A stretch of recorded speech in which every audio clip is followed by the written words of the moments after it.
हाँ भाई, क्या हाल है। मेरा नाम है अली जरा और आप देख रहे हैं मेरा जरनामा। अगर आपको ये बिजनेस स्टाइल की वीडियोस पसंद आ रही हैं तो उसका फीडबैक कमेंट करके जरूर बताइए करें, क्योंकि अगर आप बताएंगे नहीं तो हम वीडियोस को और बेहतर कैसे करेंगे। बिजनेस कम्युनिटी का पार्ट बनने के लिए नीचे टेलीग्राम की लिंक दी हुई है, उस पर आ जाएं। और पर्सनल मसले डिस्कस करने के लिए इंस्टाग्राम की लिंक दी हुई है, उस पर आ जाएं, ताकि आपको अपडेट्स भी मिलती रहें और आप मुझसे रब्ता भी कायम कर सकें। आज हम डिस्कस करेंगे एक ऐसी पर्सनैलिटी को जिसको दुनिया king queen of gluteus Maximus कहती है। एक ऐसी पर्सनैलिटी को जिसने 2007 में अपना करियर शुरू किया और आज 1.2 बिलियन डॉलर्स की मालिक है। एक ऐसी पर्सनैलिटी को जिसने कान्ये, रे जे और आप मुझ समेत कई एक नौजवानों की जवानी उनसे छीन ली, यानी कि किम कार्दाशियन का। मुझे पता है आपने क्लिक बेट समझ के इस पर क्लिक तो कर ही दिया, लेकिन देखते हैं कि किम कार्दाशियन के पास हमें सिखाने के लिए क्या क्या बिजनेस लेसन है। तो शुरू करते हैं आज का जरनामा। आपने और मैंने तो किम कार्दाशियन को पता नहीं किस किस हाल में देखा है और किस किस हाल में इमेजिन भी कर रखा है, लेकिन असल में वो औलाद है क्रिस जेनर और रॉबर्ट कार्दाशियन की। रॉबर्ट कार्दाशियन 90s में जो ओजे सिम्पसन का मशहूर केस था उसको बचाने के अटॉर्नीज में से एक था, which brought some of the fame to the family of Kardashians. Robert Kardashian के मरने के बाद क्रिस जेनर ने शादी की ब्रूस जेनर से, जो ब्रूस जेनर से थोड़े अरसे बाद एक औरत बन गया। तो 5-7 लड़कियां हो रखी हैं और अब किम कार्दाशियन का जो स्टेप डैड है वो उसकी मां बन गया है। इस तरह का घर में माहौल चल रहा है, घर में लड़ाइयां हो रही हैं कि ये हमारी दो अम्मी और अबू एक भी नहीं। तो ये उनका कुछ फैमिली बैकग्राउंड था। किम कार्दाशियन के पास ज्यादा पैसे नहीं थे और उसको ज्यादा लोग जानते भी नहीं थे, अप अंटिल 2007 जब उसकी और उसके बॉयफ्रेंड रे जे की एक सेक्स वीडियो ऑनलाइन लीक हो गई, which made her famous overnight. अब यहां किम के पास दो ऑप्शंस थी। जैसे मैं पहले भी आपको वीडियो में बता चुका हूं कि आपकी किस्मत आपके दरवाजे पे ठक ठक करती है जिंदगी में 3 या 4 दफा। उस पॉइंट पे जो लोग उस पॉइंट को पकड़ लेते हैं वो यहां चले जाते हैं, जो नहीं पकड़ते वो नीचे आ जाते हैं। यहां पे this was the luckiest thing that ever happened to Kim Kardashian, because she knew कि यही वो मौका है जिसको मैंने सबसे ज्यादा कैश करना है। उसने अपनी मां से मशवरा किया, द बिलियनियर मेकर मदर उसको कहते हैं, क्योंकि उसने सारी बेटियां बिलियनियर बनाई हैं, कि मुझे क्या करना चाहिए। तो उसने बैठ के ये एनालाइज किया कि इतनी मशहूरी जो इसको इस वक्त मिल रही है, दो ऑप्शन थी ना, कि या वो कोर्ट जाके वीडियो को डिनाई करके वीडियो को हटवा सकती थी या फिर उसको रहने दे सकती थी। तो उसकी मां ने उसको ये मशवरा किया कि देखो इतनी मशहूरी तुम्हें दोबारा मिलेगी नहीं, तुम इस वीडियो को रहने दो, you will become the talk of the town. And वो दिन, आज का दिन, Kim Kardashian is always the talk of the town. Kim Kardashian और उसकी मां ने मिलकर यह फैसला किया कि हम इस वीडियो को रहने देंगे, which is our first business lesson के नो दाई सेल्फ। अगर आपको पता है कि फलाने काम की कॉस्ट आप बियर कर सकते हैं और उस कॉस्ट बियर करने से आपको लेटर ऑन प्रॉफिट हो सकता है। अपनी बर्दाश्त को जानना एक बहुत बड़ा टास्क है, क्योंकि काफी लोग अपनी बर्दाश्त को ओवर या अंडर एस्टिमेट करते हैं कि वो, उनको लगता है कि वो कर सकते हैं, लेकिन जब वो मैदान में उतरते तो उनकी टांगें कांपने लग जाती हैं। किम ने उस वक्त ये फैसला किया कि हाँ, I can take this backlash, और वो वीडियो वहां रहने दी। और वही वीडियो फिर उसके बाद जन्म बनी कीपिंग अप विद द कार्दाशियंस का, उसकी फ्रेग्रेंस लाइन का, उसके इंस्टाग्राम फॉलोअर्स का, एंड एवरीथिंग। तो lesson number 1 is no thy self. उस वक्त किम कार्दाशियन को यह पता चल चुका था कि लोग उसके बारे में सर्च भी कर रहे हैं, लोग उसके बारे में ई मैगजीन में पढ़ना भी चाह रहे हैं, और एक अनप्रेसिडेंटेड किस्म की फेम उसकी तरफ आ रही है और इस फेम को वो कैश कर सकती है। तो उसने अपने घर बिठा के माँ बहन से बातचीत की कि हम इसको और कैश किस तरह कर सकते हैं। उन्होंने कहा हमारे पास लोगों को ऑफर करने के लिए क्या है। किम ने कहा देखो जी, मेरे पास जो ऑफर करने के लिए था वो तो मैंने दिखा दिया, या वो दिख गया लोगों को, वो तो है ही, और हम क्या कर सकते हैं। उन्होंने कहा यार, हम बहनें जब आपस में बैठती हैं ना, हम बड़ी लड़ाई करते हैं और हम पागल हैं, तो ये जो साइकोपंथी है क्यों ना ये लोगों को दिखाएं। तो उन घर वालियों ने आपस में बैठ के फैसला किया कि हाँ, किम के नाम का फेम तो हमें आ ही रहा है, रॉबर्ट और ब्रूस ने जो जो हरकतें की हैं उनका फेम भी हमारे सपोर्ट में ही है, क्यों ना हम अपने घर का माहौल, अपने घर में जो कुछ हो रहा है वो लोगों को दिखाना शुरू करें। और 2007 में उन्होंने एक शो लॉन्च किया जिसका नाम था कीपिंग अप विद द कार्दाशियंस। आप सोचें कि वो घर में खाना क्या खा रहे हैं, बेसिकली बिग बॉस का एक प्री कुक्ड वर्जन, और क्या कपड़े पहन रहे हैं और बहनें आपस में किस तरह लड़ रही हैं, इसका एक शो बना के लॉन्च करते हैं। क्योंकि जो देखने वाली चीज थी, जो प्राइवेसी थी, वो तो निकल गई, तो चलो और आने दो। और अपने नाम को कैश करते हुए माँ बहन बेटी ने मिलकर आपस में कीपिंग अप विद द कार्दाशियंस नाम का शो लॉन्च किया 2007 में, which is still one of the most watch show in United states. और 2007 से 2021 तक उसके सीजन आते ही चले जा रहे हैं, which is our lesson number 2, कि आप जब एक चीज को हिट कर लेते हैं, जब आप किसी एक एवेन्यू में टैप इन कर लेते हैं और जैसे ही आपके पास द इनिशियल आई बॉल्स या इनिशियल मनी आनी शुरू होती है, फौरन उस पर कैश करना शुरू करें। आप देखें कि पाकिस्तान के जितने क्रिकेटर्स हैं या जो आर्टिस्ट हैं, उनका ये मसला है कि जितनी देर वो परफॉर्म कर रहे हैं, जितनी देर वो क्रिकेट खेल रहे हैं, उनकी सारी जिंदगी चलती रहती है, बट जैसे ही वो स्टॉप होता है उनकी जिंदगी भी स्टॉप हो जाती है।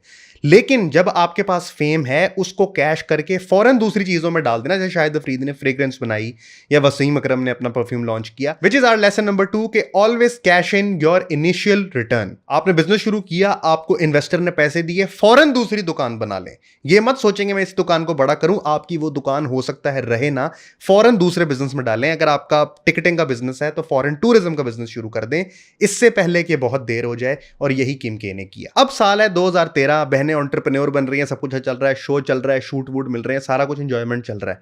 बट ये सब कुछ जिसकी वजह से आया था, किम ने ये सोचा कि क्यों ना उन चीजों को बेहतर करना शुरू करें। तो किम ने अपने ऊपर इन्वेस्ट करना शुरू किया। एज अ मॉडल उसका फेस बिकता था, उसने अपलिफ्ट करवा लिया। उसके होंठ बिकते थे, उसने मतलब बिकते थे का मतलब है एडवर्टाइजर्स उन पर मोनेटाइज करना चाहते थे, उसने लिप फिलर करवा लिए। लेकिन उसने ये रियलाइज किया कि इन सब चीजों में सबसे ज्यादा दाम जिस चीज का लगता है वो है उसकी बट, यानी कि उसकी ग्लूटियस मैक्सिमस। तो क्यों ना उसको बेहतर से बेहतर करते रहें।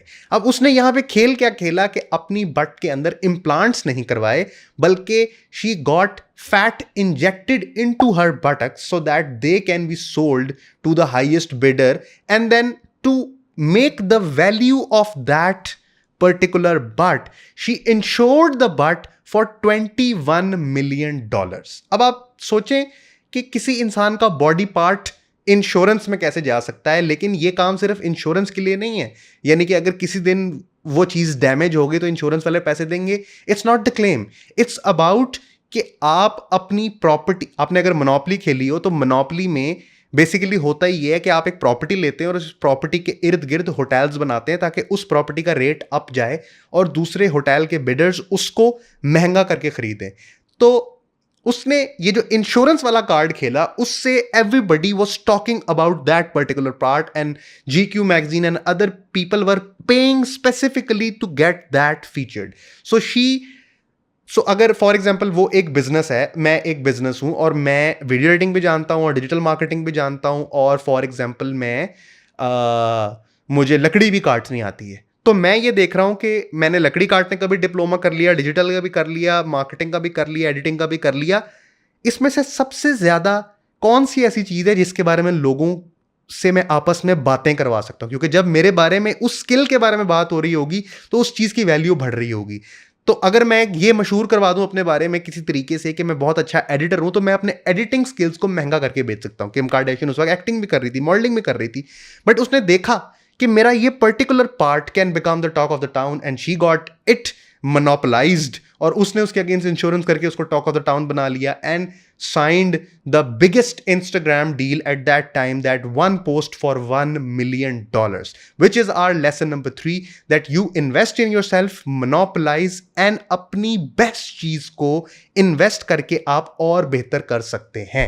अच्छा, कुछ अरसे बाद जब आप एक ही तरह का काम करते रहते हैं ना, तो आपके साथ मसला ये होता है कि एक तो आप उससे बोर हो जाते हैं, और दूसरा लोग आपको एक डोमेन में लॉक्ड समझने लग जाते हैं। लोग समझते हैं कि आपके बस की दूसरी चीज़ें नहीं हैं।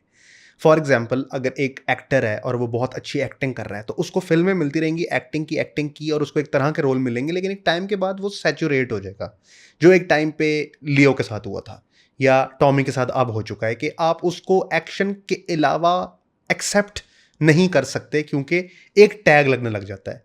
यही हो रहा था किम के साथ 2016 ऑनवर्ड्स के। उसके ऊपर एक बोल्ड और एक फैशन मॉडल और एक इस तरह के टैग लग रहे थे, जिस टाइम पे आपके पास सैचुरेशन हो जाती है ना। फॉर एग्जांपल, आपने वर्साचे के साथ काम कर लिया, YSL के साथ कर लिया, गुची के साथ कर लिया, now what, now you get a question mark.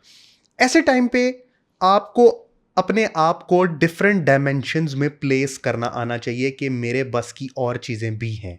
For example, मैं एज अ कंटेंट क्रिएटर अगर फ़नी कंटेंट बनाता हूँ, तो मुझे पता है कि ब्रांड्स मुझे किस तरह परसीव करते हैं, और it takes a little while for you to understand कि आपको ब्रांड्स किस तरह परसीव कर रहे हैं, कि okay, he is a comedian, so if a person wants to promote something related to medical care, वो कहेगा ये कॉमेडियन है, इसकी बात लोग सीरियस नहीं लेंगे, वो ब्रांड मेरे पास नहीं आएगा। क्योंकि एज कंपेयर टू एक एनालिस्ट, एक न्यूज़ एनालिस्ट, उसके पास ब्रांड इसलिए नहीं जाएगा कि यार बहुत सीरियस है, तो हो सकता है कोल्ड ड्रिंक का ब्रांड उसके पास कभी ना जाए। किम के को ऐसा लग रहा था कि उसके पास जितने ब्रांड प्लेसमेंट्स हैं वो सैचुरेट हो रही हैं, तो उसने डिफरेंट डायमेंशंस में टैप इन करना शुरू किया। अपनी पोजीशन को रीडिफाइन करवाना एक बहुत ही मुश्किल, टीडीएस और परेशानी वाला प्रोसेस है, जिससे मैं खुद भी गुजरा हूं कि मैं शुरू में बनाता था 18+ कंटेंट। 18+ कंटेंट होने की वजह से एमएनसीज मेरे पास ब्रांड प्लेसमेंट के लिए नहीं आते थे। बट जैसे ही मैंने अपनी बातों में से 18+ कंटेंट को फिल्टर आउट करके उसको स्मूथ कर दिया, I got life boy, I got Dettol, I got PUBG और ये माउंटेन ड्यू, ये सब ब्रांड्स ये चेंजिंग करने के बाद आए। यही चीज किम के साथ भी हो रही थी कि वो सैचुरेट हो रही थी और वो एक तरह से प्लेस की जा रही थी। तो उसने अपनी लाइफ में कुछ डिसीजंस लिए। उसने, हो सकता है उसकी नीयत का मुझे नहीं पता, जो भी है, लेकिन उसने फिलैंथ्रोपी स्टार्ट की, उसने फैशन की एक ऐप लॉन्च की, उसने ब्यूटी और फैशन में, by the way she is the first one to ever launch an application as a celebrity. उसने अपनी बहन के साथ ब्यूटी के प्रोडक्ट्स में कोलैबोरेशन करनी शुरू की। उन्होंने दिखाया कि जी जो हमारी फैक्ट्रियाँ हैं वहाँ पे हम छोटे बच्चों का शोषण नहीं करते, और फिलैंथ्रोपी और हॉस्पिटल्स में चैरिटी, हो सकता है वो अच्छी तरीके कर रही हो। सबसे बड़ा स्टेप उसने क्या लिया, जो कि मॉडलिंग करियर में अगर आप सब कॉन्टिनेंट में बात करें तो लोग कहते हैं कि शायद ये तो सुसाइड है एक तरह का। वो प्रेग्नेंट हो गई, वो माँ बनी, क्योंकि अब उसकी इमेज वो नहीं रही जो पहले थी। And as soon as she got pregnant, she started having more responsible and bigger Procter and Gamble like brand placements, because now she is a mother and now she is more responsible. इस example को आप इस तरह समझें कि अगर for example Mountain Dew एक adventure से रिलेटेड ब्रांड है और वो समझ रहा है कि हम इस फील्ड में सैचुरेट हो चुके हैं, तो माउंटेन ड्यू अपने आप को आर्मी से एसोसिएट करना शुरू करते। तो अब जो इमेज माउंटेन ड्यू की बननी शुरू होगी वो ये होगी कि it is a symbol of bravery as well as adventure. तो आप माउंटेन ड्यू को एक डिफरेंट पर्सपेक्टिव में परसीव करने लग जाएंगे कि बहादुरी दिखाने के लिए, किसी भी कंट्री की आर्मी बहादुरी दिखाने के लिए माउंटेन ड्यू का इस्तेमाल होता है। कुछ इस तरह की फिलॉसफी लेसन नंबर 4 है कि अपने आप को रिपोजिशन करके ज्यादा एक्सपैंड करना होता है, ना कि आपने स्ट्रेट लाइन में, एक वर्टिकल ग्रोथ होती है, एक हॉरिजॉन्टल ग्रोथ होती है। तो वर्टिकल ग्रोथ तो आपकी वक्त के साथ होती रहती है, but lesson number 4 is always try to grow horizontally after a time. After a time जब आपको यह लगता है कि आप सैचुरेशन की तरफ जा रहे हैं, तो आप इस तरह के काम करके अपने आप को फैला लेते हैं। उससे होता यह है कि आपकी आउटरीच ज्यादा लोगों तक होने लग जाती है। Priyanka Chopra ambassador of peace समझ में नहीं आती, बट ये वाला काम करके उसने अपनी आउटरीच 3x कर ली है। जो सिर्फ एक्टिंग फ्रेटर्निटी या सिर्फ ठरकी बॉयज या सिर्फ कुछ लोग उसको जानते थे, अब उसको पूरी दुनिया जानती है कि वो एम्बेसडर फॉर पीस है। तो ये वाली चीज, the horizontal growth is also very important. No matter it's the Met Gala और द पेरिस फैशन वीक या मिलान फैशन वीक या whatever, Kim K will always become the talk of the town. आपने देखा होगा पिछले दिनों वो मुंह पे ब्लैक कपड़ा बांध के आ गई थी।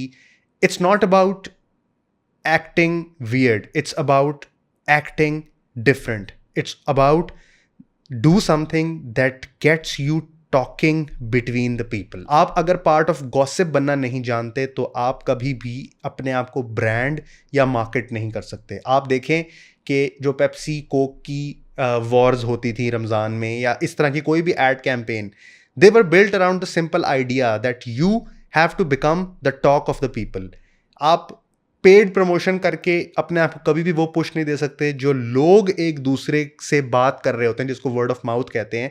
सो इसमें किम कार्दाशियन से हमें सीखने को ये मिलता है कि उसने ये जो जो चीज़ें की हैं, ये बाद में एमिली रतचकाउस्की ने भी की होंगी, या ये कोर्टनी ने भी की हैं, या और भी लोगों ने की हैं। इसमें हमारे पास करने की दो बातें हैं कि आप जो भी कर रहे हैं उसको अगर आप ऑलरेडी होती हुई चीज़ मार्केट में से डिफरेंट नहीं कर सकते, अगर आपके पास यूनिक वैल्यू प्रोपोजिशन, जो कि हमने अपने पेड बिजनेस लेक्चर में बात की थी, अगर आपके पास कुछ यूनिक ऑफर करने को नहीं है तो लोग आपकी तरफ नहीं देखेंगे। और फिर जो अगर आपने कोई यूनिक वैल्यू उसमें से निकाल ली है वो आप तेजी से नहीं करेंगे। सो जो अब की सेलिब्रिटीज करती हैं वो उसने 2007 में कर लिया था कि जो आपने करना है ना, अगर आपने यूनिक वैल्यू बना ली है तो फिर उसको करें बाकियों से तेजी से। 2007 की उस सेक्स टेप लीकेज के बाद में रे जे ने कन्फेस किया कि वो लीक नहीं थी, बल्कि माँ, बेटी और मैंने मिल के we been partners of this, कि हम ये लीक करते हैं। और पीपल जस्ट केप्ट वंडरिंग कि किम के ने क्या कार्ड पुल किया, but it was already too late. She was a global celebrity who started as a stylist and now is worth $1.2 billion. So these were the few lessons that we could learn from Kim Kardashian, apart from doing other things that she has done to us. But it is good to learn from somebody who was able to market herself as one of the biggest brands of the century. तो ये थी आज की case study. इसमें से आपको सीखने के लिए क्या मिला, किम कार्डेशियन में जो आप देखते हैं उसके अलावा भी देखने को बहुत कुछ है। क्या आपको वैल्यू मिली या नहीं मिली, कमेंट करके जरूर बताइएगा। बिजनेस और पर्सनल बातों के लिए आप नीचे इंस्टाग्राम और टेलीग्राम के लिंक पे आ सकते हैं। This is your boy AG, over and out.